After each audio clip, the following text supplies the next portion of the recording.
Le pasteur Tommy est pour Sassou, Isé, petit à confiance.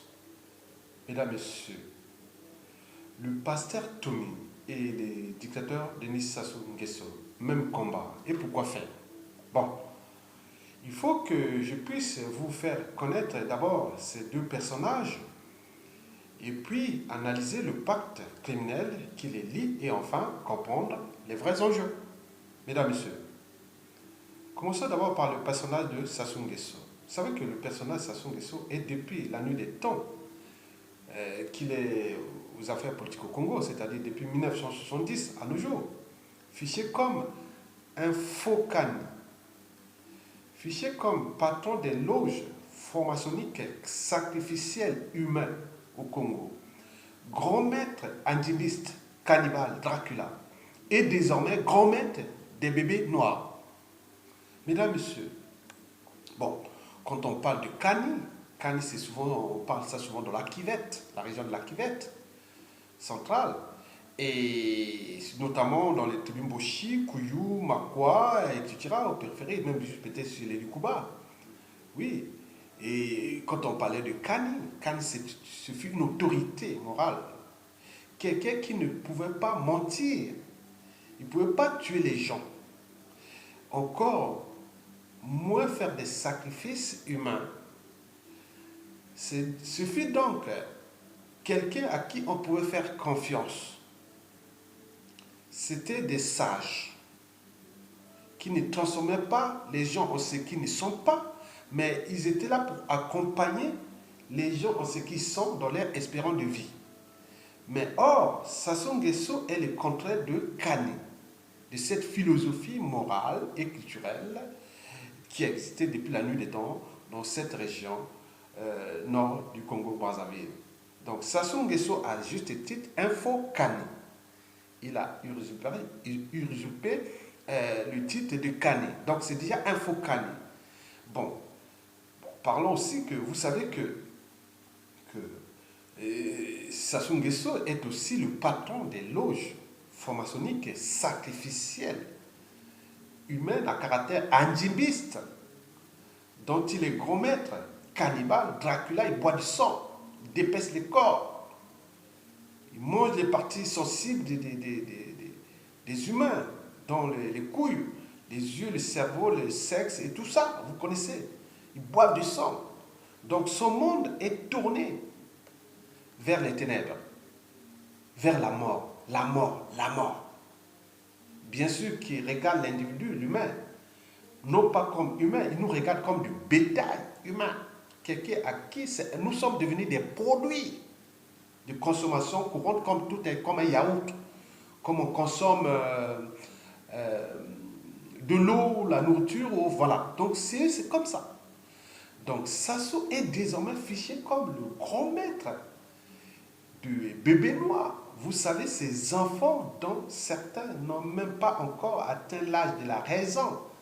Ces enfants âgés entre 5 et 15 ans qu'on fait sortir dans les rues, les quartiers de Brazzaville ou même dans les grandes villes de Pointe-Noire comme une meute de licaons pour aller terroriser la population en sémant désolation et parfois la mort.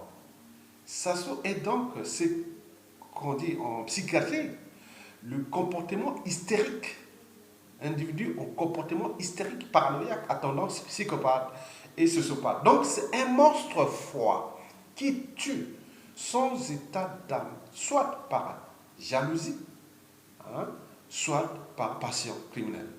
Il faut donc faire attention à sa vie lorsque vous êtes au contact de ce genre de personnage. Mesdames, Messieurs, vous savez que dans toute organisation, qu'elle soit État, entreprise ou association, lorsqu'il y a un dysfonctionnement, c'est celui qui est à la tête de cette organisation qui en est responsable. Le poisson pourrit toujours par la tête, disait un proverbe chinois. Cela veut dire que si nous avions à la tête de ce pays un tel personnage, aussi atypique et surtout antisocial et criminogène, ne nous étonnons pas que le Congo soit devenu un environnement culturel et sociétal criminogénique de masse. Mesdames, Messieurs, quant au personnage du pasteur Toumi, je trouve que c'est d'abord quelqu'un qui est doté d'une grande intelligence, au-dessus même de son mentor ou de son complice, Denis Sassou Nguesso. Si je devais faire la psychanalyse ou la psychologie de pasteur Toumi, je commencerais d'abord à penser que c'est quelqu'un qui a subi depuis peut-être son enfance, passant par l'adolescence et l'âge adulte, un psychodrame familial et sociétal de type de comportements parentaux atypiques, de brimades et humiliations répétées, du complexe d'infériorité et surtout du manque de repères aux normes sociales, c'est-à-dire il a des normes antisociales, etc. Bon, pasteur Toumi peut être aussi expertisé comme quelqu'un qui a des grandes émotions. Qui dit émotion dit formation de la mémoire et des liens affectifs, et notamment au niveau de son cerveau, ce qu'on appelle le cerveau limbique, le cerveau des émotions et de la formation de la mémoire. Ces émotions dépassent largement la raison, d'où l'emprise du dictateur sur lui. Or, oui, Toumi est sous l'emprise de M. Sassou Nguesso, tout agrémenté par l'ensemble des tentatives obscures ou occultes de fausser ou orienter la perception de la réalité du pasteur Toumi, tout en usant des rapports de pouvoir, de séduction, de suggestion, de persuasion, de soumission non volontaire ou consentie à la criminalité attitude. Oui, Toumi est un pasteur qui, pour ses adeptes, le considère comme l'envoyé de Dieu. Ce genre d'aliénation de ses adeptes est significatif de secte. Qui dit secte dit gourou. Donc, le pasteur Toumi est un gourou.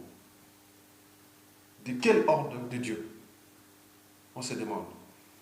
Bon, les révélations de Clarisse Akwala, femme congolaise, femme dotée de foi mystique et d'un esprit d'analyse et d'expertise de l'anthropologie congolaise sur toutes ses formes, sectaires, religieuses, occultistes, mystiques, autres.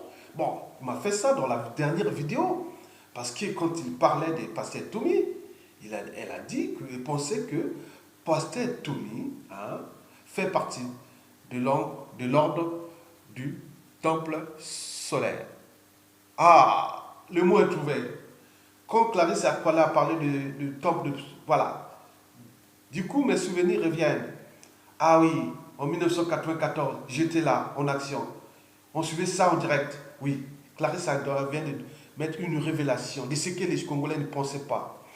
Clarisse Akwala pense que le pasteur Toumi fait partie de l'ordre du temple solaire. Vous savez, l'ordre du temple solaire, l'hôtesse, d'abord appelé Ordre international chevaleresque de tradition solaire, était un groupe ésotérique néo-templier fondé en 1984 à Genève par Luc Juret et Joe Dimambro, à la suite de la fondation Golden Way de ces derniers. Ce faux ordre a été principalement connu pour des suicides collectifs en France, en Suisse et au Canada, ayant fait en tout 74 victimes entre 1994, 95 et 97, et pour les controverses qui ont subi. L'affaire a été un facteur majeur du durcissement de la lutte contre les sectes en France, par exemple. Mesdames, Messieurs, analyser le pacte criminel et faire le lien entre le Fokani, patron des loges franc-maçonniques sacrificielles, humain, grand maître adiviste, cannibale, Dracula, et désormais grand maître des bébés noirs, le dictateur Denis Sassou Nguesso et l'ésotérique néo-templier pasteur Toumi est un jeu d'enfant. Oui, ils sont liés par l'esprit mutuel du sacrifice humain. Oui, qui se ressemblent, s'assemblent, qui pactisent avec un criminel est pire que lui. Oui, le pasteur Toumi et son associé criminogénique dans le pool sont tous deux addicts du sang, des suicides collectifs et de leurs victimes. Hein, les suicides collectifs de leurs victimes, et notamment les miliciens du côté de Sassou Nguesso et aussi les adeptes du côté du pasteur Toumi. Mesdames, Messieurs, alors, quels sont les vrais, comment dirais ça, quels sont les vrais enjeux de ce pacte?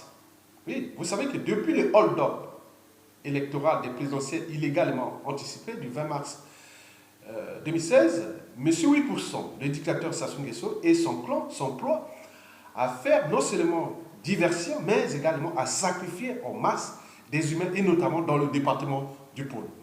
Ils entretiennent ainsi avec son complice pasteur Toumi, comme pensent plusieurs analystes, hein, sur Mouinda Org, ou même Claudine Mounari l'a souligné. Tout le monde s'interroge.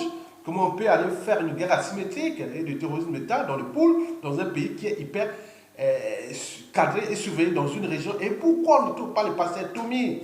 Où viennent ces armes? Comment il l'achète? Où viennent les carburants? Où se trouvent qui alimente ces carburants? Qui lui donne encore la nourriture? Pour ces hommes-là, où viennent ces armes? Donc, toutes ces questions, il faut être vraiment naïf pour ne pas le croire que quand il y a un flou, c'est qu'il y a un loup. Donc, il y a quelque chose. Donc, pasteur Toumi, la nourriture, les carburants, et tout ce qu'il a comme matériel, charger le téléphone et autres, tout. Et appeler, on ne le trouve pas. Donc, il y a un problème. Donc, quand il y a flou,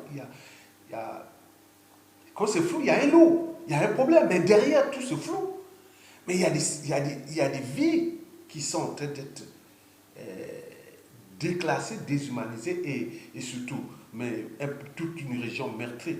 Voilà, à cause de cette complicité dont souligne déjà le site Mouinda Org et aussi, surtout aussi Claudine Mounari qui vient d'en parler clairement. Mais ils sont dans l'emprise, quoique ils vont s'en sortir ils vont se délivrer de Sassou Nguesso. Non, on ne peut pas être jugé avocat, donc jugé parti. Donc voilà, donc ils sont là, c'était la même écurie. Donc ils sont liés par rapport aux problématiques et aux personnalités précitées. Mesdames, Messieurs, alors, quel est le vrai enjeu de toute cette folie criminelle? Bon, vous savez que vous trouverez tout dans la mafia, hein, dans une mafia, dans une secte, même dans une organisation criminelle, sauf la sortie. Et le pasteur Toumi ne sera pas l'exception, mais la règle. Le pasteur Toumi est pour Sassou. C'est que Papa Wemba disait Isé, mon a confiance, papa petit a confiance. Oui, Isé, petit a confiance. Donc, il sera toujours là pour le dépanner, donner un coup de main. Parce que Sassou Nguesso est en difficulté pour l'instant. Oui, pour eux, ils pensent comme ça, pour se maintenir coûte que coûte au pouvoir. Donc, ils voient qu'il est en difficulté, donc ils demandent. Alors, pour maintenir cette folie criminelle, leur soif, leur addiction à la mort, au sacrifice, au suicide et autres. Donc, d'un côté, il y a l'ordre néo-templier, représenté par pasteur Toumi, et de l'autre, l'ordre franc-maçonnique, sacrifié et rempli. Donc, ils sont ensemble, c'est la même écurie. Hein? C'est la même oligarchie criminelle. Donc, ils font le jeu. Donc, comment? Donc, vous savez que c'est comme dans les affaires, hein, ils ont le même plan, les affaires sans borne.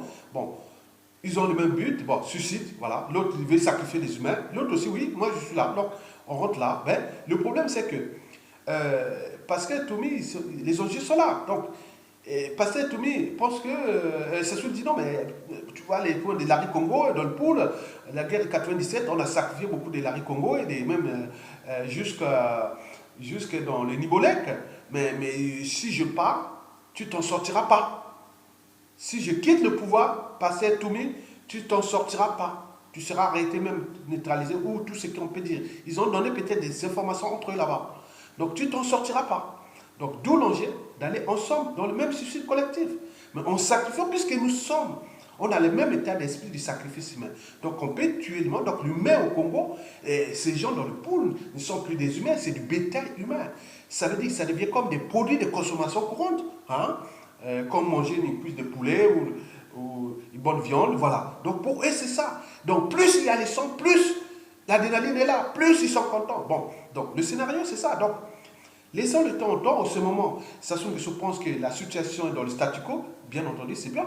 Maintenant, il y a des encouragements, on va jouer la russe et on va s'en sortir.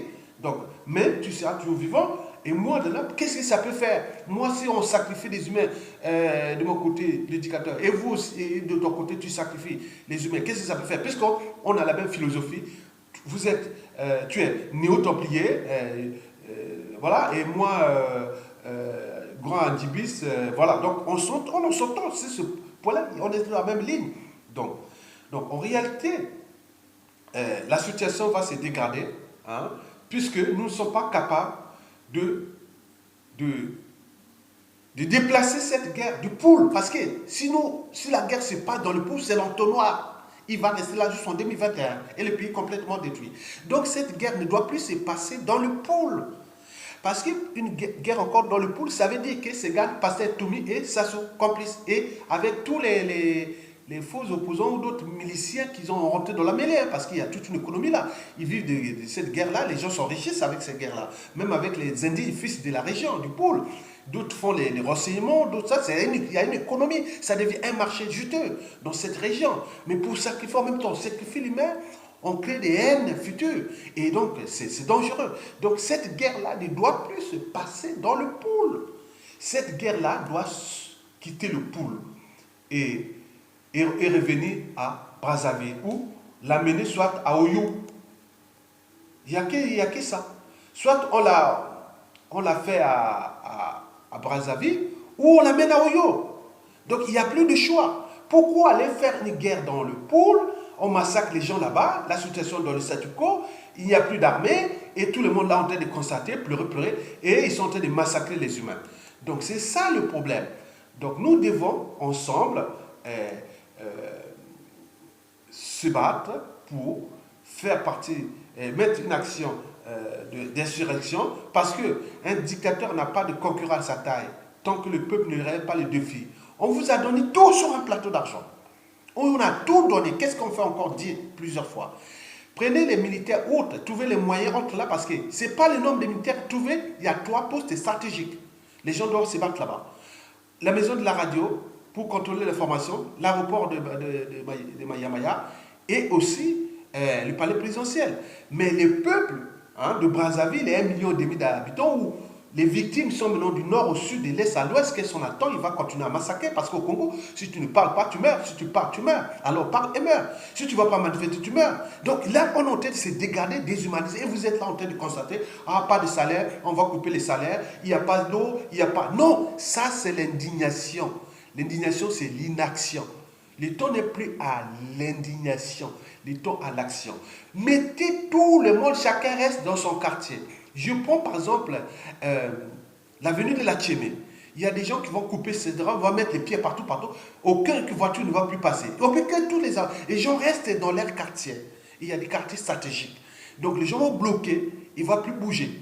Les militaires vont passer avec leur véhicule là pour aller où? Ils vont passer où? Bon, bien sûr qu'ils vont peut-être faire venir ces mercenaires par hélicoptère de guerre et bombarder les populations comme ça, ou mettre des gaz, des bombes lacrymogènes. Bon, bref, ils peuvent faire ça, mais préparez-vous. Parce que Sassou ne partira pas comme ça.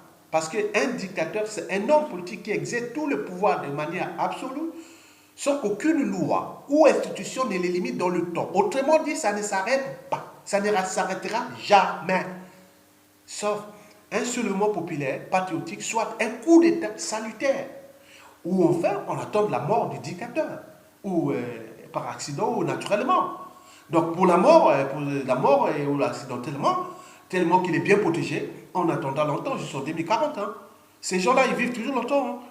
Les monstres là, les gens, ils vivent toujours longtemps. Hein. Ils ne meurent pas vite fait. Hein. Donc on va rester là, hein, le pays complètement détruit, la haine totale, on se méfie maintenant tout le monde. Et regardez, au Congo, on se méfie les uns et les autres. Même la défiance devient totale entre les tribus, entre les gens, voilà. Vous voulez ça, vous allez construire ce pays avec quoi? Donc arrêtez les amalgames, nous avons un dénominateur commun, faites partie de ce monsieur. Et les restes, on verra les conséquences après. Tous ceux qui ont commis des crimes, tous ceux qui ont fait le mal, on va trouver ça dans le juste, droit. Ça ne sera pas de manière abusée, parce que les gens qui viendront, c'est des gens responsables. On va voir, il y a des circonstances atténuantes, il y a des choses. Donc, rejoignez la résistance et faites agir maintenant. N'attendez plus, parce que le pays est complètement détruit. Il va détruire tout le monde, il va détruire des vies, il va détruire tout le monde. Et si vous attendez ça, vous aurez tous perdu, et le pays aussi complètement déclassé. Et vous aurez perdu comme tout le monde, et c'est ça. Et lui aura gagné, mais il va là-bas dans les ténèbres, dans les cieux. Mais le pays, nous, le peuple va rester encore là, à suivre jusqu'en démission. C'est conséquent de Sassou Nguesso. Mesdames, Messieurs, je vous remercie.